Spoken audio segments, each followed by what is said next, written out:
everyone, this is Sadie, Dell's Garden and Arboretum Manager, and today I'm back at home for another houseplant related video. And today we're going to be talking about how you can share your plants with your friends even now when we're all staying at home and we have lots of time on our hands. So we're going to talk about that and then a couple of other opportunities to swap and trade plants with friends and other fellow plant people.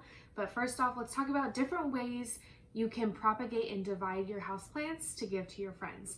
So there's all kinds of different methods. Some of my favorite are water propagation and leaf cutting. So I'm going to show you a couple of different varieties of each and show you some of the things that I have propagating in my houseplant collection.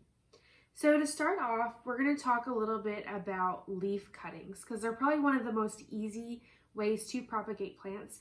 You can do this with cacti, succulents, all kinds of really cool plants, especially like jade or sedums and things like that. You can do leaf cuttings.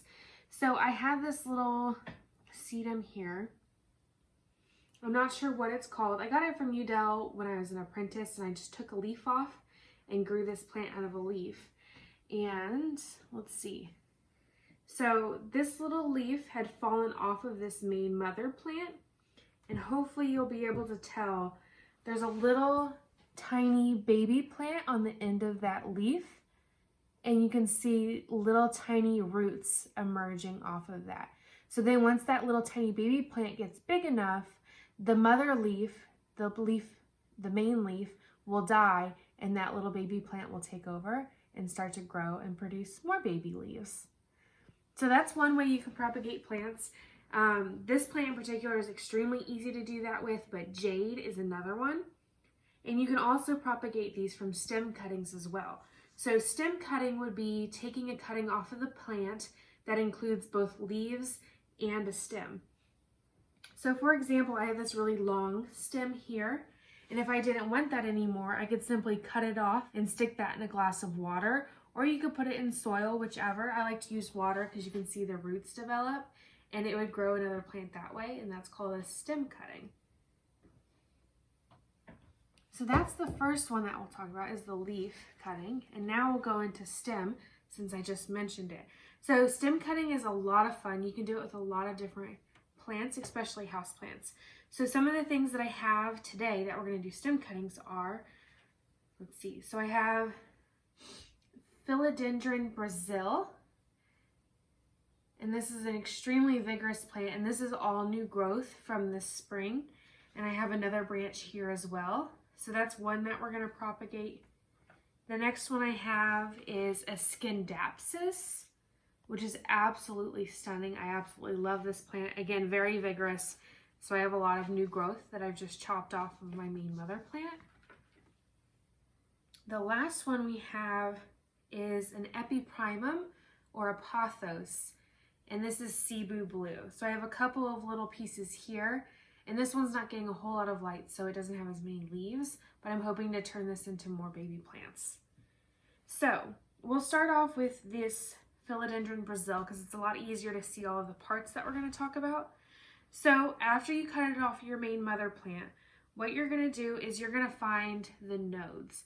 So on this plant you have a node here, a node here, and a node here. So this is typically wherever a leaf comes off. So you can see this node here has this small little baby leaf.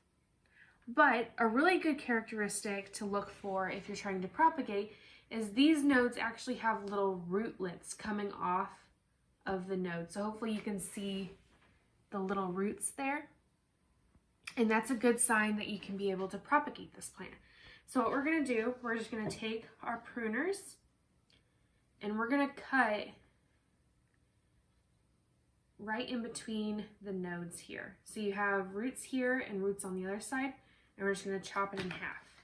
So then this is a little piece that you're stuck with. And what you're going to do is you're going to take off any leaves that you don't want, and then peel off these little sheaths.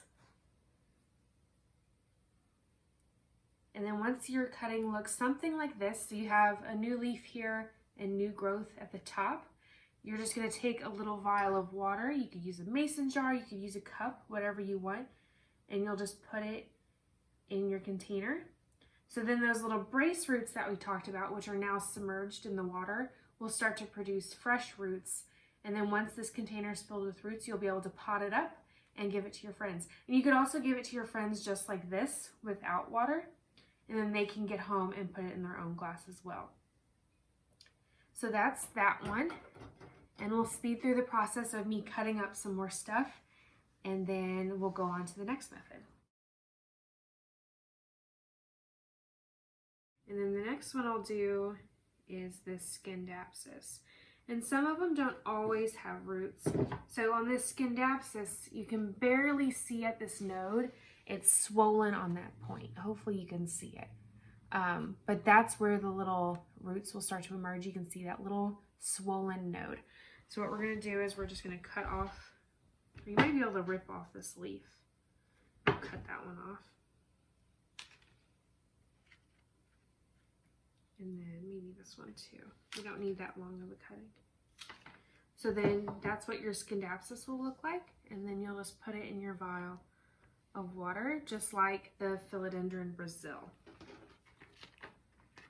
And then some of these other ones, we have that Cebu Blue Epiprimum. And you can see there's lots of roots forming on this one. So we'll just do probably one propagation off this because it doesn't have a whole lot of leaves. So you always want to make sure you have probably between 1 and 3 leaves on your cutting, depending on what kind of plant you're doing, so that it still can get energy that it needs in order to form those roots. So I'll stick that Cebu Blue in here as well. So then after a couple of weeks, after you have all of your vials filled up, you'll start to get roots.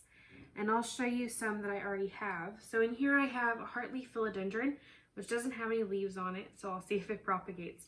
But I have this raindrop peperomia in here. Let me see, it's been sitting in water for probably 2 weeks. After a couple weeks, this is what you'll have, is a bunch of little roots forming at the bottom.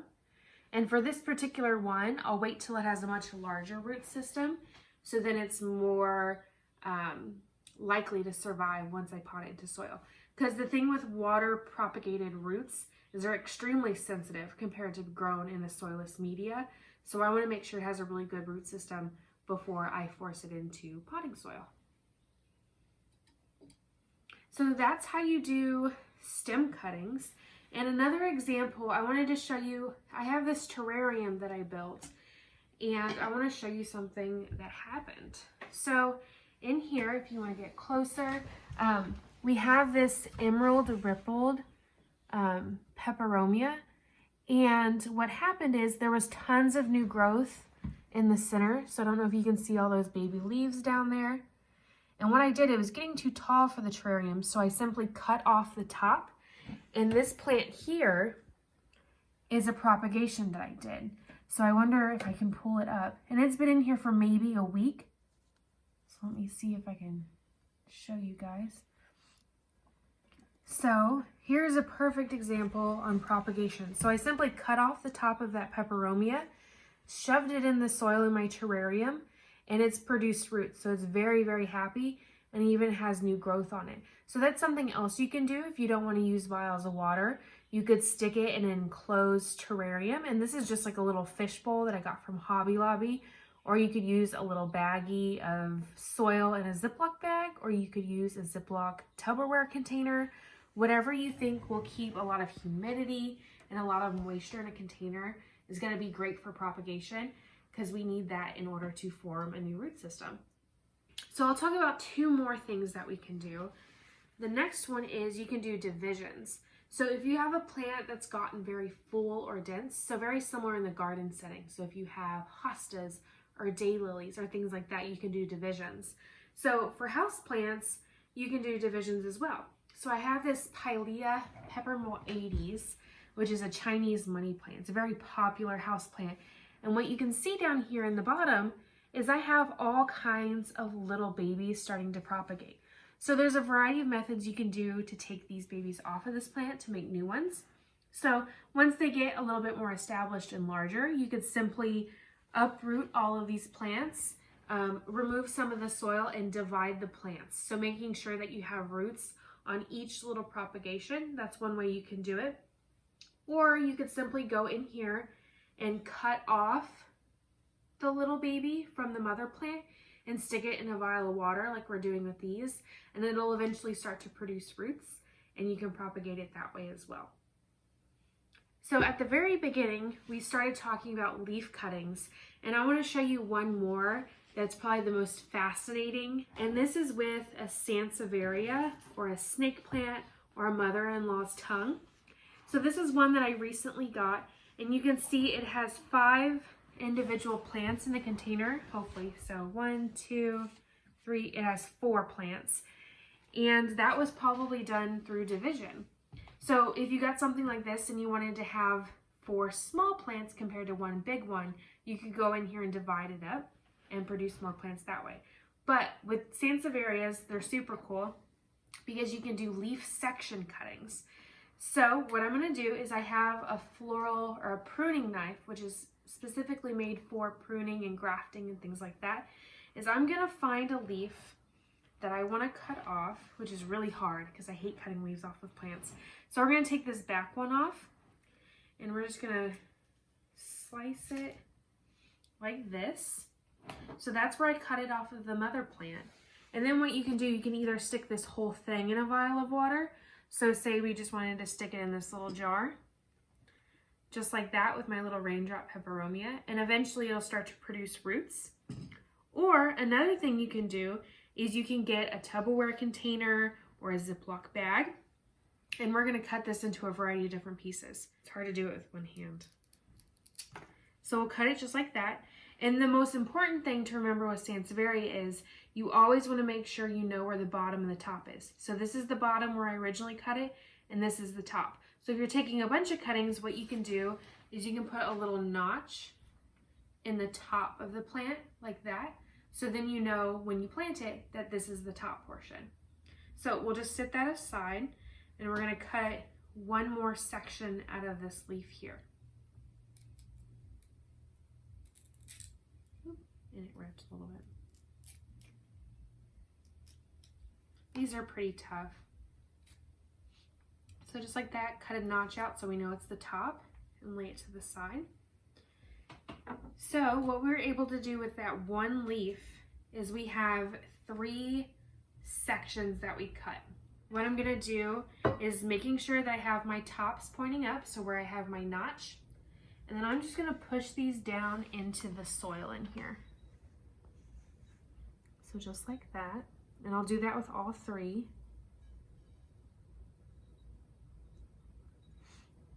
So just like this. If I can squeeze more in here, there's a lot of stuff in here. So just like that. And then once I put that lid back on, if I let those sit for a week or so, and just check them periodically to see if they have a root system. And the best way to know that is if you tug on it a little bit and there's kind of some resistance, that means you probably have roots forming. And then once your plant starts to shoot out new growth, that's a good sign that the root system's established enough to transplant it into a different container. Or you could just give it to your friends that way in a Ziploc bag. There's so many cool ways to share plants with the people that we love and people that love plants as well.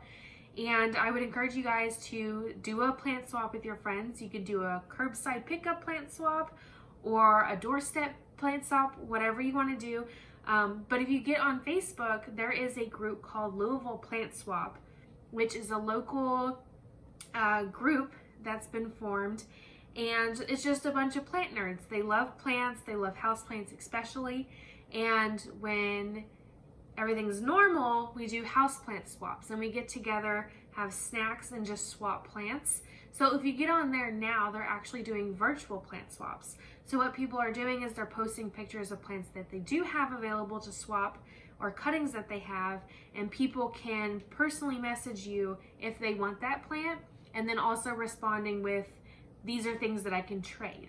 So say if I posted all of my sansevieria cuttings and somebody saw those and wanted them, they could message me and send along that maybe they have a pothos and a Pilea peperomioides to trade.